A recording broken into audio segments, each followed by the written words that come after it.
Hello friends, स्वागत है आप सबका हमारे इस यूट्यूब चैनल एजुसीएस फिजिक्स में।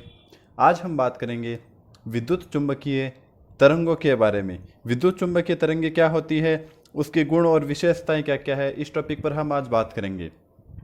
तो अगर आपको ये वीडियो अच्छा लगे तो वीडियो को लाइक और शेयर ज़रूर करें, और अभी तक आपने हमारे चैनल को सब्सक्राइब नहीं किया है तो चैनल को भी जल्दी से सब्सक्राइब कर दे। आपको इस टॉपिक से रिलेटेड विद्युत चुंबकीय तरंगे, विद्युत चुंबकीय तरंगों के गुण और विशेषताएं हैं, ये टॉपिक आपको पीडीएफ में हमारे टेलीग्राम चैनल एजुसीएस फिजिक्स में अवेलेबल हो जाएगा। तो आप वहाँ से इस टॉपिक की पीडीएफ डाउनलोड कर सकते हैं। तो चलिए करते हैं स्टार्ट हमारा आज का टॉपिक। तो देखिए, विद्युत चुंबकीय तरंगे होती क्या है। तो विद्युत चुंबकीय तरंगों के बारे में बताता हूँ मैं आपको। एक हमने पहले वीडियो बनाया था आवेशों के बारे में। तो जब कोई आवेश है, वह आवेश अपने चारों ओर विद्युत क्षेत्र उत्पन्न करता है। कोई भी आवेश अपने चारों ओर विद्युत क्षेत्र उत्पन्न करता है।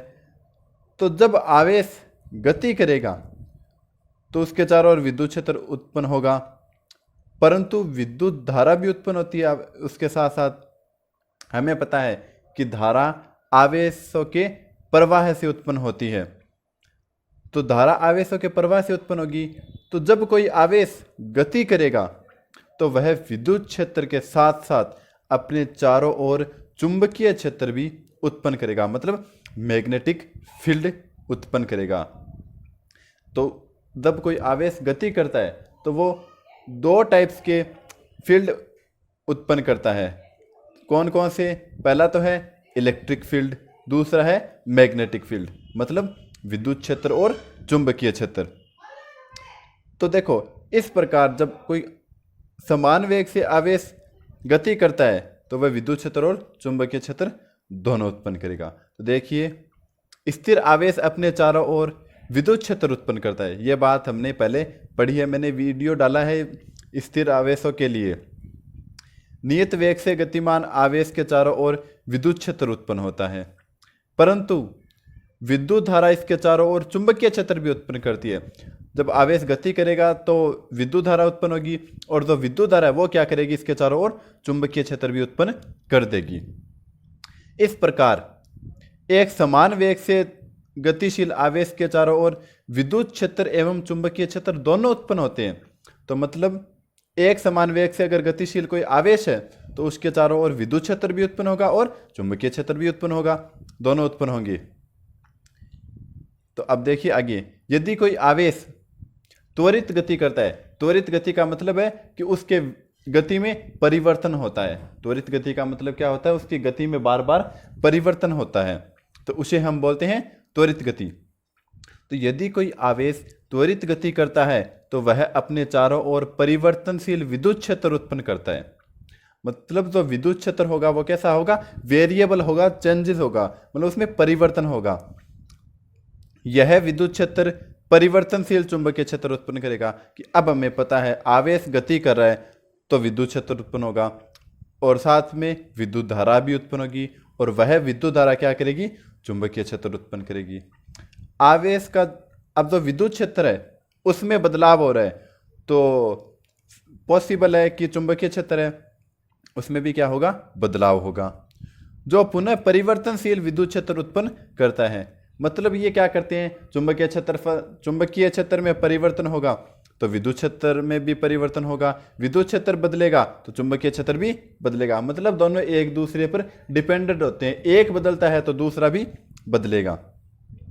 यह परिवर्तन विक्षोभ के रूप में परस्पर लंबवत तलों में एक ही दिशा में आगे बढ़कर विद्युत चुंबकीय तरंग उत्पन्न करता है। तो देखो, ये जो परिवर्तन, विक्षोभ का मतलब होता है इनमें उतार चढ़ाव, विक्षोभ का मतलब होता है उतार चढ़ाव, और ये जो इसके कंपन होते हैं, मतलब जो इसका तल होता है चलने का, वो कैसा होता है? लंबवत होता है। मतलब दोनों एक दूसरे के साथ चलते समय 90 डिग्री का कोण बनाते हैं, और दोनों चलते कैसे हैं? एक ही दिशा में चलते हैं। चलिए देखते हैं इसका डायग्राम। देखिए अब आप आगे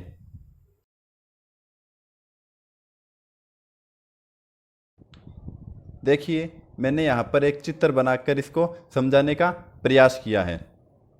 यह हमारे पास विद्युत क्षेत्र है जिसके कंपन इस तरह से हो रहे हैं। मतलब इसमें विक्षोभ उत्पन्न हो रहा है। विक्षोभ का मतलब उतार चढ़ाव। यहाँ पर देखो विद्युत क्षेत्र धीरे धीरे बढ़ रहा है, फिर यहाँ पर विद्युत क्षेत्र धीरे धीरे कम हो रहा है, और यहाँ पर ऋणात्मक दिशा में बढ़ रहा है और फिर धीरे धीरे ऋणात्मक दिशा में कम हो रहा है। इस तरह से इसमें विक्षोभ उत्पन्न हो रहा है, मतलब उतार चढ़ाव उत्पन्न हो रहा है। और ये है चुंबकीय क्षेत्र को बता रहा है। तो चुंबकीय क्षेत्र यहाँ पर पहले धीरे धीरे बढ़ रहा है और यहाँ पर घट रहा है। इसी प्रकार विपरीत दिशा में बढ़ेगा और फिर घटेगा, मतलब ये प्रक्रिया आगे से चलती जाएगी। तो देखो ध्यान से, जो विद्युत क्षेत्र है उसके कंपन एक्स दिशा में हो रहे हैं, ये नीचे भी है और ऊपर भी है, तो इसके कंपन और केवल एक्स दिशा में हो रहे हैं। और आगे कौन सी दिशा में बढ़ रहा है इसे कंपन करता हुआ? जेड दिशा में आगे बढ़ रहा है। लेकिन जो चुंबकीय क्षेत्र है उसके कंपन हो रहे हैं वाई दिशा में, ये रहा हमारा वाई डायरेक्शन। तो यहाँ पर चुंबकीय क्षेत्र के कंपन हो रहे हैं, तो वाई दिशा में आगे पीछे हो रहा है इस तरह से। और बड कौन सी दिशा में रहा है? आगे गति जेड दिशा के अनुदिश आगे चल रहा है।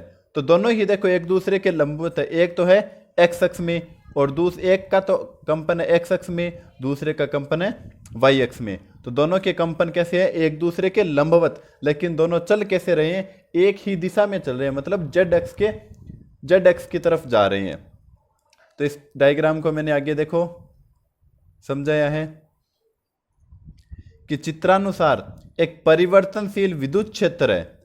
हमारे पास एक परिवर्तनशील विद्युत क्षेत्र है, मतलब बदलाव हो रहा है विद्युत क्षेत्र में, जो एक्स जेड तल में कंपन कर रहा है। मतलब एक्स तल में तो ऊपर नीचे हो रहा है और जेड तल में आगे जा रहा है, कंपन कर रहा है। परिवर्तनशील चुंबकीय क्षेत्र वाई जेड तल में कंपन कर रहा है। अब जो चुंबकीय क्षेत्र है वो कौन से तल में है? वाई जेड तल में है। इस प्रकार दोनों के कंपन परस्पर लंबवत तल में होते हैं। जो दोनों के कंपन है वो कैसे हो रहे हैं? लंबवत तल में हो रहे हैं। इन कंपनों के फलस्वरूप निर्मित तरंग जेड दिशा में आगे बढ़ रही है। जो हमारी तरंग है, जो हमारी वेव है, वो कौन सी दिशा में आगे बढ़ रही है? जेड दिशा में आगे बढ़ रही है। तो इसे ही हम क्या बोलेंगे? विद्युत चुंबकीय तरंग। तो इसकी डेफिनेशन क्या बनती है कि वह तरंग जो विद्युत क्षेत्र और चुंबकीय क्षेत्र दोनों से मिलकर बनी होती है, वह तरंग जो विद्युत क्षेत्र और चुंबकीय क्षेत्र दोनों से मिलकर बनी होती है, उसे हम क्या बोलते हैं? विद्युत चुंबकीय तरंग बोलते हैं। तो देखो डायग्राम के अकॉर्डिंग हम बोल सकते हैं कि विद्युत क्षेत्र जिस तल में कंपन करता है उसे कंपन तल कहते हैं। तो क्या बोलेंगे? विद्युत क्षेत्र जिस तल में कंपन कर रहा है, विद्युत क्षेत्र कौन से तल में कंपन कर रहा है? एक्स जेड तल में कंपन कर रहा है। तो एग्जाम्पल के रूप में लिख सकते हैं एक्स जेड तल। और इसी प्रकार चुंबकीय क्षेत्र जिस तल में कंपन करता है उसे हम क्या बोलते हैं? ध्रुवण तल। उसे हम क्या बोलेंगे? ध्रुवण तल बोलेंगे। और हमारा जो चुंबकीय क्षेत्र है वो कौन से तल में कंपन कर रहा है? वाई जेड तल में। जरूरी नहीं है कि आप वाई जेड ही लो, आप कोई सा भी तल ले सकते हैं। अब देखिए, ये तो थी विद्युत क्षेत्र की डेफिनेशन और उसके बारे में कुछ एक्सप्लेनेशन था। अब हम बात करेंगे विद्युत चुंबकीय तरंगों के गुण या विशेषताओं के बारे में। विद्युत चुंबकीय तरंगों के गुण या विशेषताएं होती क्या है? तो करते हैं स्टार्ट। देखिए, विद्युत चुंबकीय तरंगों में विद्युत क्षेत्र के कंपन की दिशा और चुंबकीय क्षेत्र के कंपन की दिशा तथा तरंग संचरण की दिशा तीनों परस्पर लंबवत होती है। मतलब तीनों ही एक दूसरे के लंबवत होते हैं। कैसे? एक बार पहले वाले डायग्राम से समझते हैं। देखिए, ये इसके कंपन तो हो रहे हैं एक्स तल में, मतलब एक्स ऊपर की ओर, एक्स ही नीचे की ओर। जो विद्युत क्षेत्र उसके कंपन एक्स तल में हो रहे हैं, ऊपर नीचे। और जो चुंबकीय क्षेत्र उसके कंपन हो रहे हैं वाई तल में। लेकिन तरंग है वो कौन सी दिशा में जा रही है? जेड अक्ष की दिशा में जा रही है। कंपन तो हो रही है एक्स अक्ष के अनुदिश। जो विद्युत क्षेत्र उसके कंपन तो एक्स अक्ष के अनुदिश, और जो चुंबकीय क्षेत्र उसके कंपन है वाई अक्ष के अनुदिश। और जो परिणामी तरंग है वो काम पर जा रही है जेड अक्ष के अनुदिश।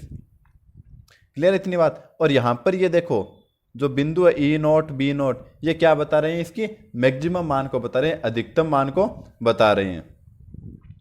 अब देखिए, ये तो थी इसकी पहली विशेषता। दूसरी विशेषता देखो, विद्युत चुंबकीय तरंगों की प्रकृति अनुप्रस्थ होती है। जो विद्युत चुंबकीय तरंगे होती है वो अनुप्रस्थ तरंगे होती है। तो ये बात सबसे इंपॉर्टेंट है और बहुत से कंपटीशन एग्जाम में भी पूछा जाता है कि जो विद्युत चुंबकीय तरंगे हैं उनकी प्रकृति कैसी होती है या फिर वो किस प्रकार की तरंग होती है, अनुदैर्ध्य, अनुप्रस्थ या इनमें से कोई नहीं या दोनों। इस तरह का आपके पास ऑप्शन मिलता है तो आपको वहां पर कौन सा ऑप्शन सही करना होता है, अनुप्रस्थ तरंग सही करना होता है। इन तरंगों में विद्युत क्षेत्र तथा चुंबकीय क्षेत्र एक साथ शून्य और एक साथ अधिकतम मान ग्रहण करते हैं। अभी आपने डायग्राम देखा था कि दोनों तरंगे एक साथ ही अधिकतम मान ग्रहण करती है और एक साथ ही जीरो हो जाती है। इस प्रकार यह समान कला में कंपन करती है। समान कला का मतलब है एक साथ ही चलना प्रारंभ होती है और एक साथ ही रुकती है। मतलब इनके मान एक ऐसा समय आता है जब दोनों तरंगों के मान अधिकतम हो जाते हैं और एक समय ऐसा आता है जब दोनों तरंगों के मान न्यूनतम या शून्य हो जाते हैं। तो इसे हम बोलते हैं कि ये समान कला में कंपन करते हैं। अगली विशेषता क्या है इसकी कि जो विद्युत चुंबकीय तरंगों के संचरण के लिए माध्यम की आवश्यकता नहीं होती। ये भी इसकी सबसे महत्वपूर्ण विशेषता है कि विद्युत चुंबकीय तरंगों के संचरण के लिए माध्यम की आवश्यकता होती है या नहीं होती। तो इनके संचरण के लिए हमें माध्यम की आवश्यकता नहीं होती है। ये निर्वात या वायु में भी संचरित हो सकती है। मतलब ये निर्वात या वायु दोनों में चल सकती है। इन्हें संचरित होने के लिए किसी भी माध्यम की आवश्यकता नहीं होती। उसके बाद में देखिए प्रकाश है वो विद्युत चुंबकीय तरंगे। अब देखिए प्रकाश है वो अंतरिक्ष से आता है। अंतरिक्ष में कोई भी माध्यम उपस्थित नहीं होता। तो अप्रकाश विद्युत चुंबकीय तरंग होने की वजह से वो अंतरिक्ष में भी आसानी से चल सकता है। हमारी आंख की रेटिना को विद्युत क्षेत्र प्रभावित करता है, अतः इसे प्रकाश सदिश भी कहते हैं। ये बात नोट करने लायक है कि प्रकाश सदिश किसे कहते हैं कि जो हमारी आंख है वो किससे प्रभावित होती है, विद्युत क्षेत्र से प्रभावित होती है। तो इस वजह से इसे क्या बोलते हैं, प्रकाश सदिश बोलते हैं। अगली विशेषता देखिए कि जो विद्युत चुंबकीय तरंगे हैं वो आवेशों की त्वरित गति से उत्पन्न होती है। हमने अभी इसकी स्टार्टिंग में डेफिनेशन में पढ़ा था कि विद्युत क्षेत्र में परिवर्तन होगा तो चुंबकीय क्षेत्र में भी परिवर्तन होगा। मतलब आवेश जब त्वरित गति करेगा तो विद्युत क्षेत्र भी बदलेगा और उसके साथ साथ चुंबकीय क्षेत्र भी बदलेगा। मतलब दोनों एक दूसरे के साथ बदलते हैं। तो हम बोल सकते हैं कि विद्युत चुंबकीय तरंगे वो आवेशों की त्वरित गति से उत्पन्न होती है। अगली विशेषता देखिए कि दोलन गति करते हुए आवेश में त्वरण होता है। जो दोलन गति करते हैं ना, मतलब अपने अक्ष के इर्द गिर्द, जैसे आपने घड़ी का पेंडुलम देखा होगा जो अपने अक्ष के इर्द गिर्द गति करता है, तो उसे हम बोलते हैं दोलन गति। दोलन गति करते हुए आवेश में त्वरण होता है। इससे विद्युत चुंबकीय तरंगे उत्पन्न होती है जिसकी आवृत्ति दोलन की आवृत्ति के समान होती है। मतलब जो दोलन की आवृत्ति है वो विद्युत चुंबकीय तरंगों की आवृत्ति के समान होगी। अब देखिए अगली विशेषता जो महत्वपूर्ण है, निर्वात या वायु में विद्युत चुंबकीय तरंगों का वेग 3 × 10⁸ मीटर प्रति सेकंड होता है। एक बात याद रखना कि जो प्रकाश का वेग है उसका वेग भी 3 × 10⁸ मीटर प्रति सेकंड होता है। यह प्रकाश की स्पीड है। तो देखिए निर्वात या वायु में विद्युत चुंबकीय तरंगों का वेग 3 × 10⁸ मीटर प्रति सेकंड होता है। प्रकाश भी एक विद्युत चुंबकीय तरंग है। अभी हमने पढ़ा था ऊपर प्रकाश एक विद्युत चुंबकीय तरंग है, अतः इसका वेग भी यही होगा। तो जो प्रकाश का वेग है वो भी कितना होता है, 3 × 10⁸ मीटर प्रति सेकंड होता है। अगली विशेषता देखिए इसकी कि जो विद्युत चुंबकीय तरंगों में विद्युत चुंबकीय तरंग होती है उनमें कौन कौन से गुण पाए जाते हैं। विद्युत चुंबकीय तरंगों में सरल रेखीय संचरण। सरल रेखीय संचरण का मतलब होता है एक सीधी रेखा में, मतलब जो विद्युत चुंबकीय तरंगे हैं वो एक सीधी रेखा में चलती है। परावर्तन, परावर्तन हम आगे ऑप्टिक्स के टॉपिक पढ़ेंगे, उसमें बताऊंगा परावर्तन क्या होता है कि जब प्रकाश किसी माध्यम से चलता हुआ किसी सतह से टकराता है और पुनः उसी माध्यम में चला जाता है तो उसे हम क्या बोलते हैं, परावर्तन। अपवर्तन, अपवर्तन क्या होता है कि एक माध्यम से चलकर दूसरे माध्यम में प्रवेश करता है तो अपने पथ से थोड़ा विचलित हो जाता है, उसे हम बोलते हैं अपवर्तन।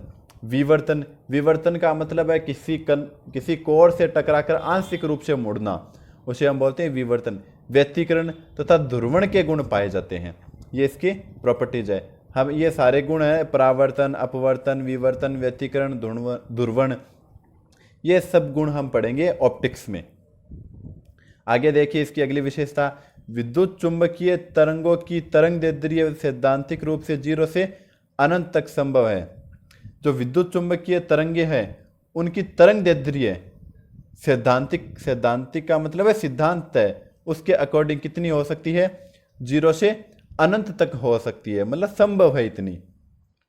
अगली विशेषता क्या है कि जो विद्युत चुंबकीय तरंग का वेग है वो माध्यम की चुंबकशीलता म्यू, इसे हम बोलते हैं म्यू।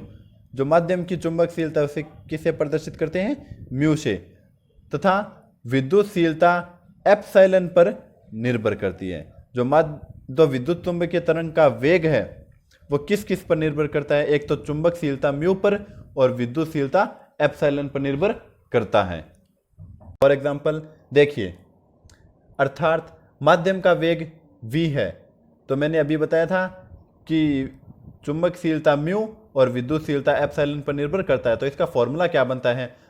अगर जो हमारी विद्युत चुंबकीय तरंग है वो माध्यम में चल रही है तो उसका वेग कितना होगा? v। इसे हम कैसे प्रदर्शित करेंगे? 1/√μ एप्सिलॉन। अगर निर्वात या वायु में विद्युत चुंबकीय तरंग चल रही है तो इसे हम किससे प्रदर्शित करेंगे? c से प्रदर्शित करते हैं, जिसका फॉर्मूला क्या होता है? 1/√μ0 एप्सिलॉन नॉट, ये इसका फॉर्मूला होता है। यहाँ पर म्यू क्या चीज़ है? चुंबकशीलता, और इसका मान कितना होता है? 4 pi into 10⁻⁷ weber per ampere metre होता है। इसका मान कितना होता है? 4 pi into 10⁻⁷ weber per ampere metre. ये वैल्यू आप याद रखने, ये चुंबकीयशीलता की वैल्यू है। अगली देखो एप्सिलॉन है, इसका मान कितना होता है? 1/4 pi epsilon 1/4 pi into 9 into 10⁹ होता है। किसका मान? एप्सिलॉन का मान होता है ये। अब देखो सॉरी, ये एप्सिलॉन नोट का मान है। यहाँ पर एप्सिलॉन नोट का मान कितना होता है? 1/4 पाई इंटू 9 इंटू 10⁹ होता है।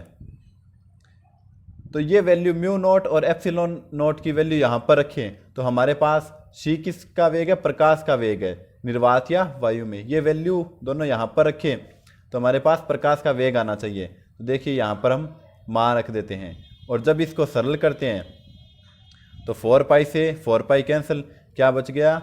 c = 1/√9 इंटू 10⁻16 की रूट, और यहाँ पर इन्वर्स है। अब देखिए इसको सरल करते हैं तो 3 इंटू 10⁸ -1, तो ये आ गया 3 इंटू 10⁸ मीटर प्रति सेकंड। ये किसका वेग है? प्रकाश का वेग है या विद्युत चुंबकीय तरंगों का वेग है।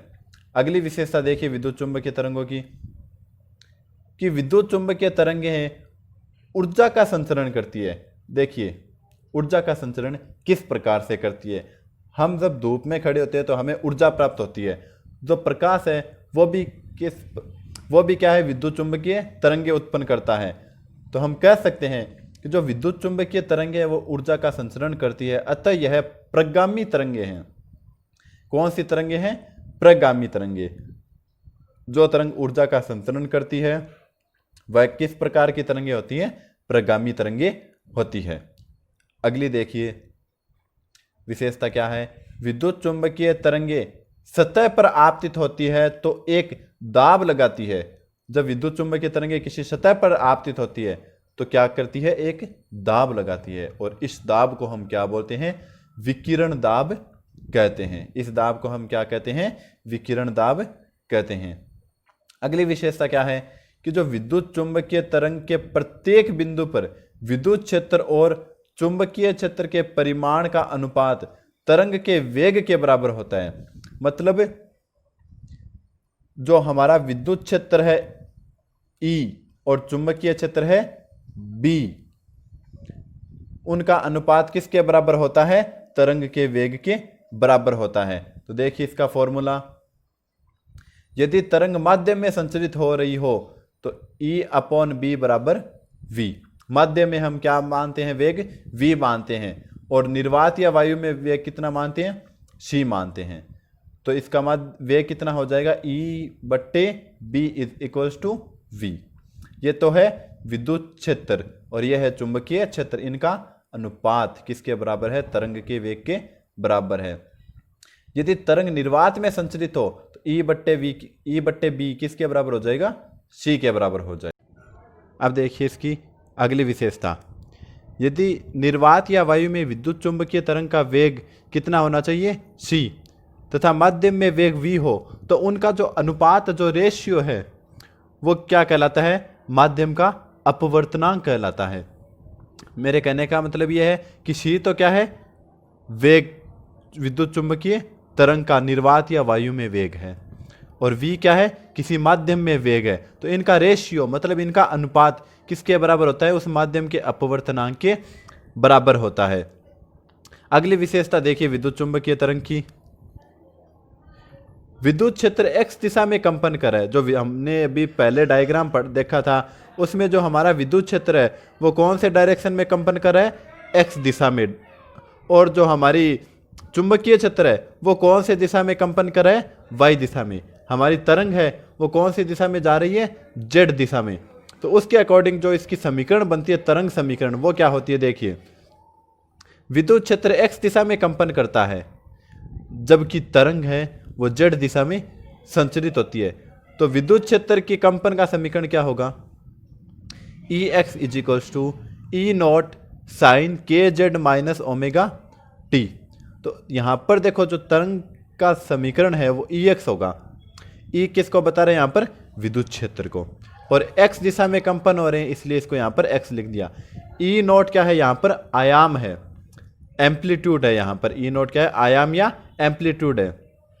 अब तरंग की समीकरण है तो इसको हमने किससे प्रदर्शित कर दिया, साइन।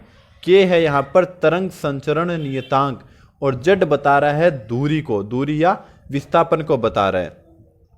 माइनस ओमेगा यहाँ पर है कोणीय आवृत्ति को, कोणीय फ्रीक्वेंसी बोल सकते हैं जिसे, और t है टाइम। तो देखिए जहाँ पर E0 क्या है, विद्युत क्षेत्र का आयाम या एम्पलीट्यूड है, अभी मैंने आपको बताया था। आगे देखिए इसी प्रकार से जो चुंबकीय क्षेत्र है उसके कंपन का समीकरण क्या होगा, By। ये y दिशा में कंपन कर रहा था इसलिए इसको किससे प्रदर्शित कर दिया, By से प्रदर्शित कर दिया। By = B0 sin kz - ωt। यहाँ पर B0 क्या है, चुंबकीय क्षेत्र का आयाम या एम्पलीट्यूड, और ये भी तरंग वो साइन के ग्राफ के अकॉर्डिंग चलती है इसलिए साइन आ गया। और k तरंग संचरण नियतांक, z क्या है, यहाँ पर विस्थापन या दूरी है, ओमेगा कोणीय आवृत्ति, और t है टाइम। तो देखिए यहाँ पर ये अभी मैंने बताया था, B0 है चुंबकीय क्षेत्र का आयाम, k है तरंग संचरण नियतांक, और ओमेगा क्या है, कोणीय आवृत्ति। अगली विशेषता देखिए इसकी, जो विद्युत चुंबकीय तरंग है उसकी निश्चित प्रावस्था लेते हैं। प्रावस्था का मतलब एक छोटी सी अवस्था पर बात करें, विद्युत चुंबकीय तरंग की छोटी सी अवस्था की, तो यहाँ पर क्या निष्कर्ष निकलता है, देखिए हमने अभी तरंग समीकरण पढ़ी थी ऊपर, उसमें लिखा था kz - ωt। क्या लिखा था, kz - ωt। ये किसके बराबर होता है, एक नियत है। ये मान कैसा होता है, नियत होता है। जो हमने छोटी सी प्रावस्था ली है वो कैसी है, नियत है। तो जब इसका समय के सापेक्ष अवकलन करते हैं तो ये होता है d/dt kz - ωt = d/dt constant. अब हमें पता है कि जो कांस्टेंट वैल्यू होती है वो उसका अवकलन करेंगे तो क्या आता है, 0।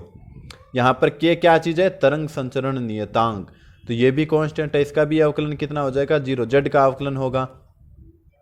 ओमेगा और t है, ओमेगा क्या है, कोणीय आवृत्ति। कोणीय आवृत्ति फिक्स होती है तरंग इसके विद्युत चुंबकीय तरंग के लिए, तो कोणीय आवृत्ति ओमेगा फिक्स है तो टाइम का अवकलन हो जाएगा। तो देखिए k तो बाहर आ गया क्योंकि ये तो कांस्टेंट है। z का अवकलन होगा तो dz/dt, ओमेगा बाहर आ गया क्योंकि कोणीय आवृत्ति है ये निश्चित होती है, तो ओमेगा, और t का अवकलन dt/dt। dt/dt का मान हो जाएगा 1। और मैंने ये आपको बताया था क्या है, विस्थापन या दूरी बोल सकते हैं। तो विस्थापन में परिवर्तन की दर किसके बराबर होती है? वेग के। तो यहाँ पर हमारे पास आ गया v। तो इस जगह पे dz बट्टे dt की जगह हम क्या लिख सकते हैं? v लिख सकते हैं। तो यहाँ पर v लिखे तो समीकरण क्या बनेगी? के वी माइनस ओमेगा, क्योंकि इसका मान तो कितना हो गया? 1 हो गया।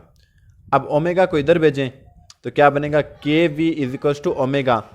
तो v बराबर ओमेगा अपॉन के। ये क्या है? विद्युत चुंबकीय तरंग का वेग है माध्यम में। इसे हम बोलते हैं विद्युत चुंबकीय तरंग का वेग। कब? माध्यम में बोलेंगे। क्लियर है इतनी बात? जो कि माध्यम में विद्युत चुंबकीय तरंग का वेग आया है। अगली विशेषता क्या है इसकी?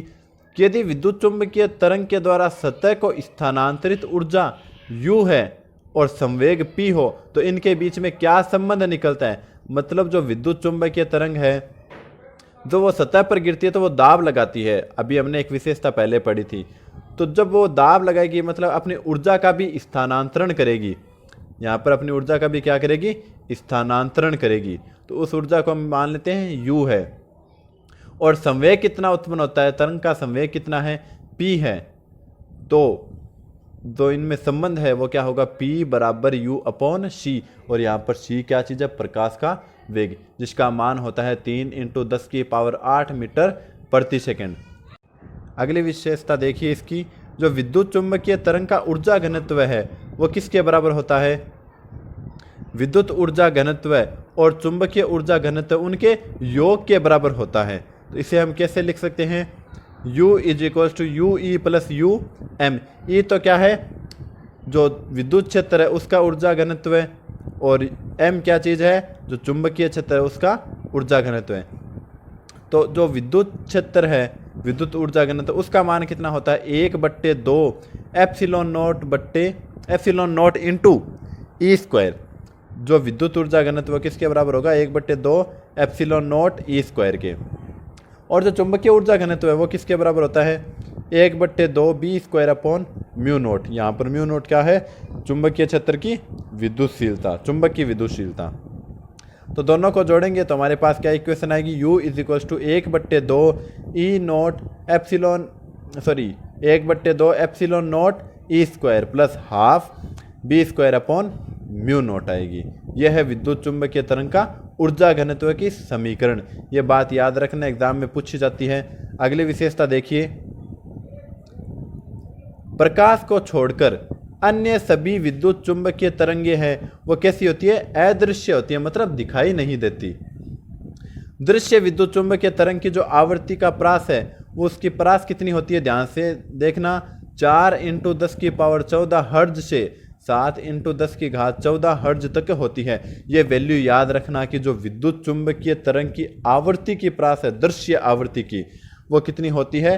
4 × 10⁻14 हर्ट्ज से 7 × 10⁻14 हर्ट्ज तक होती है। ये तो थी दोस्तों इसकी विद्युत चुंबकीय तरंगों की विशेषता। एक छोटा सा पॉइंट और है जो इसी से रिलेटेड है, वो है पॉइंटिंग सदिश। अब पॉइंटिंग सदिश क्या होता है वो देखिए, बताता हूँ आपको। पॉइंटिंग सदिश होता है कि जो विद्युत चुंबकीय तरंग के संचरण की दिशा है उसके लंबवत रखे हुए एकांक क्षेत्रफल में से ऊर्जा के प्रवाह की दर ही क्या कहलाती है? पॉइंटिंग सदिश कहलाती है। जैसे इसको मैं आपको एक एग्जांपल के द्वारा समझाता हूँ। सपोज कीजिए कि यहाँ पर हमारे पास ये कोई विद्युत चुंबकीय तरंग है इस तरह से, ठीक है। अब इसकी दिशा, संचरण की दिशा कौन सी है? ये वाली। इसके लंबवत हम या तो यहाँ पर या यहाँ पर एकांक क्षेत्रफल रख देते हैं, और इस क्षेत्रफल में से ऊर्जा कितनी प्रवाहित होती है, ये जो क्षेत्रफल है इनमें से ऊर्जा कितनी प्रवाहित होती है, तो वो ऊर्जा प्रवाह की दर ही क्या कहलाती है? पॉइंटिंग सदिश कहलाती है। और इसे हम एस से प्रदर्शित करते हैं। तो देखिए, S vector is equals to E vector into H vector. यहाँ पर एच है चुंबकन क्षेत्र। तो देखिए, चूंकि चुंबकन क्षेत्र एच वेक्टर किसके बराबर होता है? बी वेक्टर बट्टे म्यू के। और यहाँ पर म्यू क्या है? माध्यम में चुंबक परिवर्तनशीलता। तो अतः S vector is equal to E vector into B vector upon mu आ गया। तो ये थी पॉइंटिंग सदिश।